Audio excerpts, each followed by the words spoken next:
শুরুতেই আমরা অবশ্যই আরজিকরের খবর থেকেই নজর রাখবো। আরজিকর কাণ্ডে তদন্তে সিবিআই আধিকারিকরা তারা রয়েছেন এবং বলা যায় যে একবারে প্রত্যেকটা বিষয় তদন্ত করতে তারা দেখছেন, কোনো ফাঁকফোকর রাখতে চাইছেন না এই তদন্তে তারা, এবং প্রত্যেকটা বিষয় তাদের নজরে রয়েছে। এবং সেখানে আমরা দেখেছি সন্দীপ ঘোষকে কিভাবে লাগাতার 3টে দিন জেরা করেছে এবং আজকেও জেরা করার সম্ভাবনা রয়েছে। তবে ঠিক এই জায়গা থেকে দাঁড়িয়ে আরও একটা ইনফরমেশন আর একটা তথ্য দিতে চাইবো যে সেমিনার রুম যেখানে যে ঘটনা ঘটেছিল সেখানে কিন্তু একাধিক ব্যক্তির পায়ের ছাপ রয়েছে এবং সেখান থেকে প্রশ্ন উঠছে সেই ওই রুমে একাধিক ব্যক্তি গেল কিভাবে।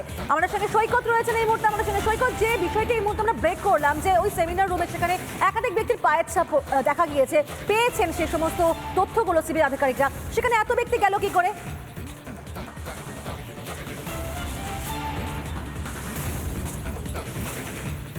এই এত ব্যক্তি গেল কি করেই এই বিষয়টা সন্দীপ ঘোষের কাছে জানতে চাইছে সিবিআই আধিকারিকরা। তার কারণ সন্দীপ ঘোষের যে মোবাইল, সেই মোবাইল থেকে যে ইনফরমেশন পেয়েছে সিবিআই যে একেবারে সকালের দিকে সন্দীপ ঘোষ এই হসপিটালের একজন তার নিজস্ব বিশ্বস্ত কর্মী, তার থেকেই খবর পেয়েছিল যে অভয়ার মৃত্যু, অভয়ার দেহ পড়ে রয়েছে ওই সেমিনার রুমে।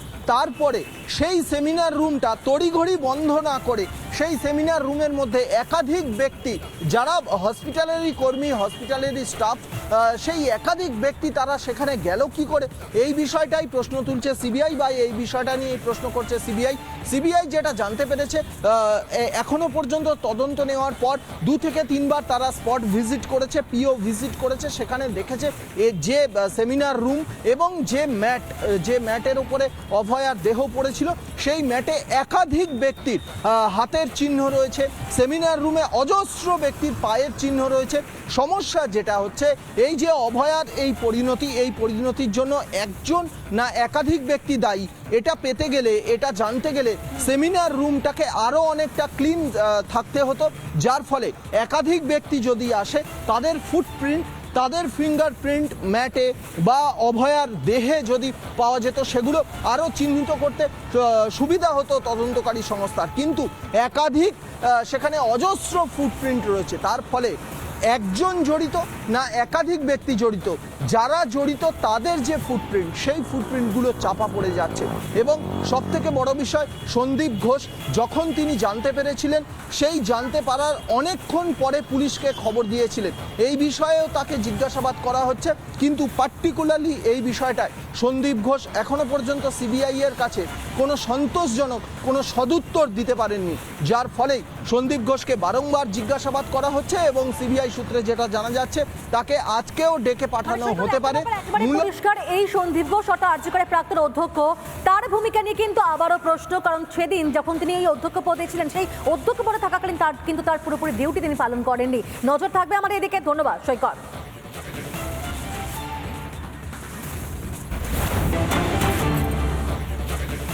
আরজিকর সংলগ্ন এলাকায় সমস্ত রকম জমায়েতে নিষেধাজ্ঞা। ভারতীয় নাগরিক সুরক্ষা আইনের ধারায় মিটিং মিছিল ধর্ণা নয়, নিষেধাজ্ঞা 24শে অগস্ট পর্যন্ত জারি করা হয়েছে কলকাতা পুলিশের তরফ থেকে। বিজ্ঞপ্তি জারি করেছে কলকাতা পুলিশ এবং হাসপাতালের বাইরেও ভিতরে মোতায়েন থাকছে পুলিশ। আমরা জানি যে বেলগাছিয়া রোড, শ্যামবাজার, পাঁচমাথার মোড়, একই সঙ্গে সেখান থেকে যে অন্যান্য যে রাস্তাগুলি রয়েছে যেমনটা জেকে মিত্র ক্রসিং পর্যন্ত যে রাস্তা, সেখানে এই জমায়েতে সম্পূর্ণভাবে নিষেধাজ্ঞা জারি করা হয়েছে। 5 জনের বেশি জমায়েত নয়। কলকাতা পুলিশের তরফ থেকে বিজ্ঞপ্তি জারি করে এই নিষেধাজ্ঞা জারি করা হয়েছে। আরজিকর কাণ্ডে একেবারে তোলপাড় এবং সেখানেই জমায়েতে পুলিশের নিষেধাজ্ঞা। আরজিকর সংলগ্ন এলাকা মিটিং মিছিল ধর্ণা নিষেধাজ্ঞা করা হয়েছে। তো সেক্ষেত্রে এই মুহূর্তে ছবিটা কি আমরা জানবো, তুলিকা রয়েছেন আমাদের সঙ্গে। তুলিকা, কি দেখতে পাচ্ছ?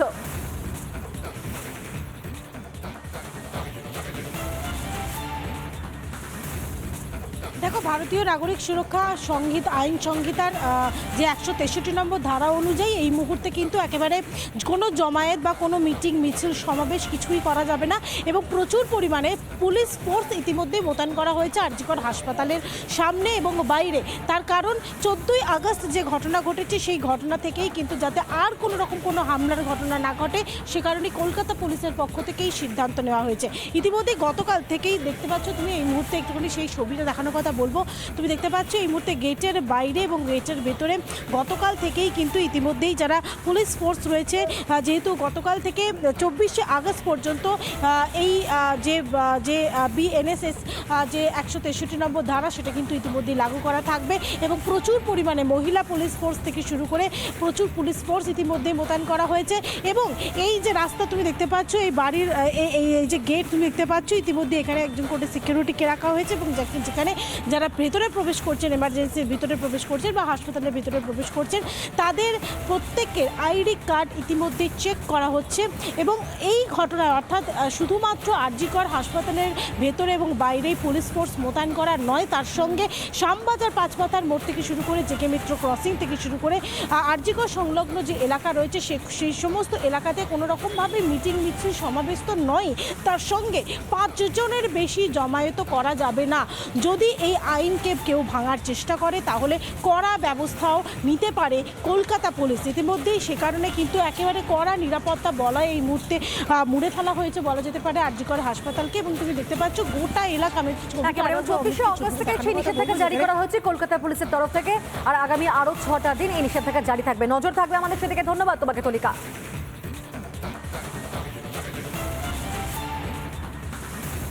আচ্ছা, যখন এত কাণ্ড ঘটছে এই অভয়া কাণ্ডে, তখন তৃণমূলের মধ্যে কি কোন্দল বাড়ছে?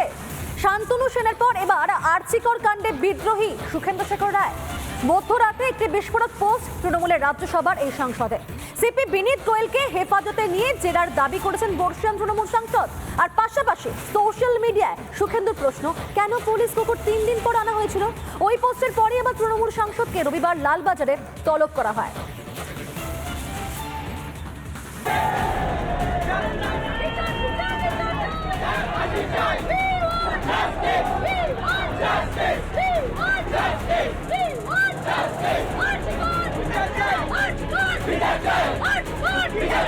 আরজিকর কাণ্ডে দেশ জুড়ে বাড়ছে প্রতিবাদের ঝাঁজ। একদিকে চিকিৎসকদের আন্দোলন, অন্যদিকে বিরোধীদের প্রতিবাদ আন্দোলন। প্রবল চাপে রাজ্য। এই আবহে শাসক দলেও বাড়ছে প্রতিবাদের গর্জন। সন্দীপ ঘোষকে কেন বাঁচানোর চেষ্টা চলছে প্রশ্ন তুলেছিলেন তৃণমূল নেতা শান্তনু সেন। এইরকম একটা দুর্নীতিগ্রস্ত প্রিন্সিপাল যার বিরুদ্ধে ভুরি ভুরি অভিযোগ রয়েছে, তাকে কেন আমরা প্রোটেকশন দেওয়ার চেষ্টা করব? এই প্রশ্ন তোলার পরই স্বাস্থ্য উপদেষ্টার পদ হারাতে হয় প্রাক্তন সাংসদকে। তার আগে তৃণমূল মুখপাত্রের পদ থেকেও সরানো হয় শান্তনুকে। এবার এক ধাপ এগোলেন সাংসদ সুখেন্দু শেখর রায়। সোশ্যাল মিডিয়ায় তিনি লেখেন, সঠিকভাবে তদন্ত করুক সিবিআই, প্রাক্তন অধ্যক্ষকে হেফাজতে নিয়ে জেরা করা হোক, সিপিকেও হেফাজতে নিয়ে জেরা করুক সিবিআই। কেন আত্মহত্যার কথা বলা হয়েছিল? কেন দেয়াল ভাঙা হলো? কার প্রশ্রয়ে রায় এত ক্ষমতা পেল? কেন পুলিশ কুকুর 3 দিন পর আনা হয়? এমন শতাধিক প্রশ্ন আছে, ওদের মুখ খোলান। এই পোস্টের পরেই লালবাজারে তলব সুখেন্দু শেখর রায়কে। এটা প্রথম নয়, এর আগেও তিনি একটা এক্স হ্যান্ডেলে টুইট করে এক্স হ্যান্ডেলে তিনি পোস্ট করেছিলেন এবং সেই পোস্টেও কিন্তু তীব্র সমালোচনা করেছিলেন আরজিকর যে ঘটনা ঘটেছে, যেভাবে একজন চিকিৎসককে খুন হতে হয়েছে, সেই ঘটনা তীব্র সমালোচনা করেছিলেন তৃণমূল কংগ্রেসের এই সাংসদ। স্বাভাবিকভাবে এই সুখেন্দু শেখর রায়কে নিয়ে দল বেশ কিছুটা অস্বস্তিতেই ছিল।